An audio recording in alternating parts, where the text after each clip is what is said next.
From Bearcat Stadium with all the inside analysis of Aledo High School football, this is the Community News Pregame Show.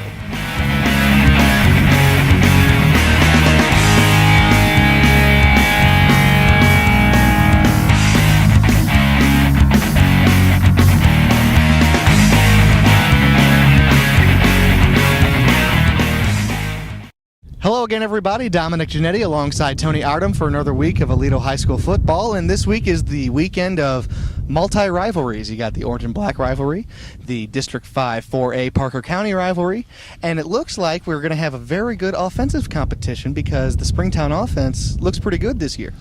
You know, Springtown's always looked pretty good on offense, but now especially they have Caden Cowan, a third-year quarterback, Dominic. You know, in high school football in Texas, it's very rare that you have a quarterback that will go 3 straight years as a starter. Now, the Bearcats will probably realize that next year when junior Matt Bishop becomes a senior, but it is very rare, and it's also their strong point, I think, is Springtown's offense and their quarterback, and he can do so much. He throws very well. He's got a few more passing yards than Matt Bishop this year, albeit against lesser competition. But still, Springtown has demonstrated they can move the football and they can score some points, and it's got head coach Tim Buchanan kind of concerned.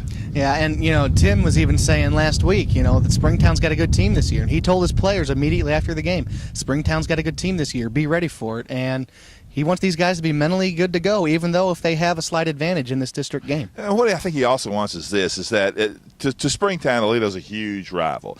And to Aledo, maybe not so because they've won so handedly in the years, but that can sometimes come back and bite. You know, I think Coach Buchanan is warning the guys that you're going to get their best shot. And this year they're a pretty good team, especially on offense. And I think that'll be the question right there. Can Springtown stop Jonathan Gray, Matt Bishop, Michael Mann, Todd Christian, you know, Justin Brashears. The list goes on and on. Yeah, the list goes on and on. But one thing we do know is Springtown will score some points. They'll move the football, and it's always going to be a concern for a coach when you're playing a good offensive team like the Porcupines. Yeah, now it looks like Tim might just go ahead and do a couple of fake outs with the perception of their defense. They're going to expect Jonathan Gray to get the ball a lot, but he might pull a rabbit out of his hat and have some more passing game going on too. Well, that's a good point, Dominic. And one thing we saw last week was Jonathan catch a couple of passes out of the backfield. That certainly will loosen up a 9-man front. But I can tell you this, from years of watching, or the last 2 years of watching Aledo football, every team's going to line 9 up there in the box to stop Jonathan. If you don't stop Jonathan, you won't stop this team. It's almost like a pick your poison with the running game or the passing game. And I think a lot of teams feel that the running game can hurt you in 2 ways. It's, you know, you hang on to the ball a lot, and when you're not throwing the ball, you're not risking any interceptions.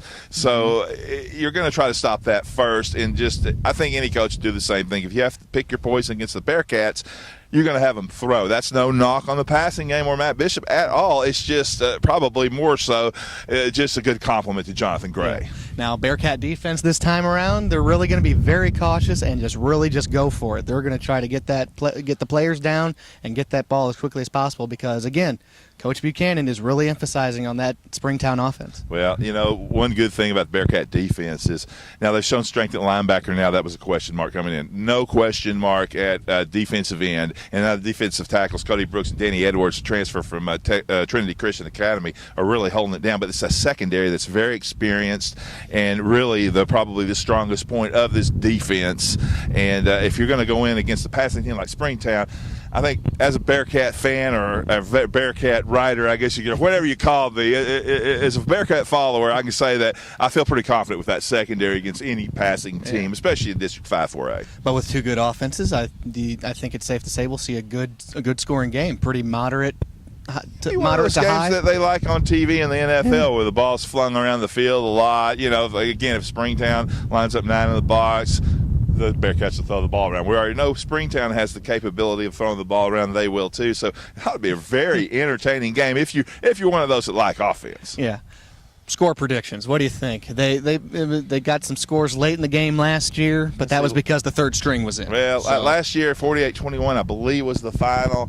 I think the Bearcats have put on a few more points. How about? But I also think Springtown too. How about a 50? I'll say 55-21. 55-21. So you're not going to. Springtown's not going to advance in the points area. I'm just saying that they're going up against a more experienced secondary than they did last year. Okay, I don't even have a numbers guess this week because it's one of those. But make me do it. Oh well, I mean, you're the beat guy. I'm just running the show here, but at the same time, I think it's one of those rare games that you come to during a season because first of all, it's hard to predict any score prediction, not only in football but in any sport. But it's the kind of thing where both offenses are really going to be on their game to where it's probably just going to be a moderate to high scoring game.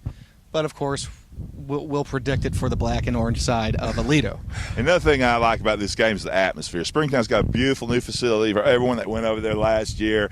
It's really a nice field, and Springtown comes out for Aledo. They're going to fill that home side. Aledo's going to more than fill their side. There'll be people standing everywhere. It's going to be just a neat high school football atmosphere, and of course the in-county rivals. And quite frankly, I was hoping that Springtown would not drop to Class 3A last year when they did the reclassification because I like when our teams play Springtown, and since football is one of my favorite sports, I like this game as well. But also don't forget volleyball has a huge game over at Springtown. Springtown with 1 loss, the volleyball team, the Lady Cats, with 0 losses. That's at 6:30 at the high school at Springtown. And for the Lady Cats, they're going to Springtown and Aledo really have a huge rivalry in girls sports, especially, and so Springtown's going to want to knot up that district race. They're just 1 match behind the undefeated Lady Cats, so that ought to be a good one as well, and it mixes into your big rivalry thing as well. Orange black football now. Well, you know what's great about the volleyball team this year, and it's really easy to point out. It doesn't matter how many games you go to,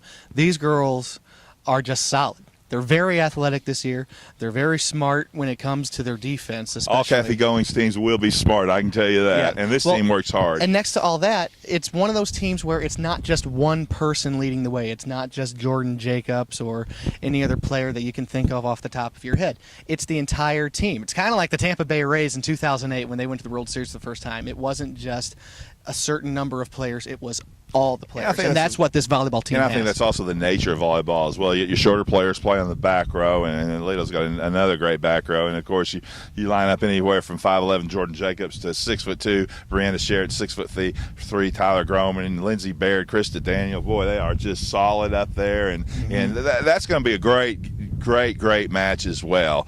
But you got two great games Friday at 6:30 at the Springtown High School gym. The Lady Cats volleyball. Let's see if they stay in first place. Same with the Bearcats across town at the football stadium. They're going to try to stay in first place as well. And remember, Springtown comes in undefeated in district as well, albeit just 1-0 records. It's still a battle for the top spot in both volleyball and football. Yeah, and this is a battle of nature: porcupines and Bearcats. Okay, if you want to put it that way. It's a nature battle, and the porcupines got that whole Pojo thing going, like Mojo out in Odessa in West Texas, my former place of employment, but go Aledo. But anyway, I think they're going to try to have that fanfare going, but a Bearcat is very hard to defeat. Well, and of course the legion of fans that come out, and I'm just looking forward to the atmosphere over there at Springtown. Yeah. All right, guys. Well, that'll do us for us. Wow, it's hard to talk sometimes on these microphones, but that'll do it for us this week. Look for pregame highlights as well as halftime highlights and a full game video afterwards. We'll see you then. Bye-bye. The best video coverage in East Parker County. It's the Community News.